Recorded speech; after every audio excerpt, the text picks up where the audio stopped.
সবাইকে জয় যিশু, hallelujah, praise the Lord. তো প্রভু যিশু নামে সবাইকে অসংখ্য অসংখ্য ধন্যবাদ। যিশুর আলো চ্যানেলে তোমাদের সবাইকে স্বাগত জানাই। তো আজকে আরেকটি ঈশ্বরের বাক্য নিয়ে তো মহান ঈশ্বরকে ধন্যবাদ জানাই। তো যিশু প্রভুকে করব অসংখ্য অসংখ্য ধন্যবাদ, তো পরমেশ্বর পিতাকে করব অসংখ্য অসংখ্য ধন্যবাদ। তো আসি আমরা সেই বাক্যের দিকে ধ্যান দিই। তো আমরা বাক্য কি পাঠ করব। মথিলিখিত সুসমাচার 8 অধ্যায়। তো বাক্যে দেখব যে ঈশ্বরের অলৌকিক কার্য, আমরা ঈশ্বরের অলৌকিক কার্য আমরা সবাই দেখতে চাই। তো আমরা বাক্যের মধ্যে দিয়ে ঈশ্বর কি অলৌকিক কার্য করেছেন, তিনি যে কুষ্ঠকে সুস্থ করেছেন, সেই অলৌকিক কার্য আজ দেখব।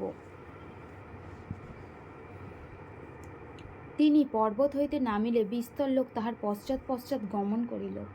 হালেলুইয়া। তিনি যখন পর্বত থেকে নেমেছিলেন তখন প্রচুর লোকই ঈশ্বরের পেছন পেছন গিয়েছিলেন। যিশু একজন কুষ্ঠীকে সুস্থ করেন।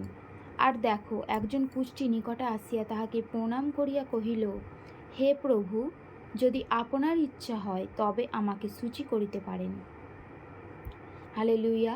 তো ঈশ্বরের বাক্যে প্রভু যিশু বলছেন যে একজন কুষ্ঠী, যখন কুষ্ঠ রোগ, তখন কি সেই তখনকার যুগে যে কুষ্ঠ রোগ যার হতো তাকে কি কেউ ছোট থেকে বড় কেউ কি স্পর্শ করতো না, তার হাতে কি কোনো কিছু খাবার খেত না, তো তাকে কি বাড়িতেও রাখতো না, তাকে কি করতো না গাছের সে হয়তো একটা গাছের গোড়ায় বসে থাকতো, কি সে সে মানে কি সে তার মতন থাকতো, তাকে কেউ ছুঁতো না, তাকে কেউ স্পর্শ করতো না।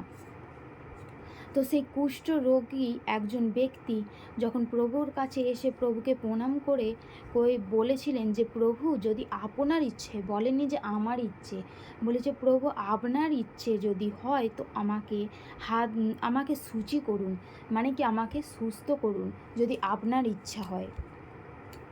তখন তিনি হাত বাড়াইয়া তাহাকে স্পর্শ করিলেন, কহিলেন, আমার ইচ্ছা, তুমি সূচিকৃত হও।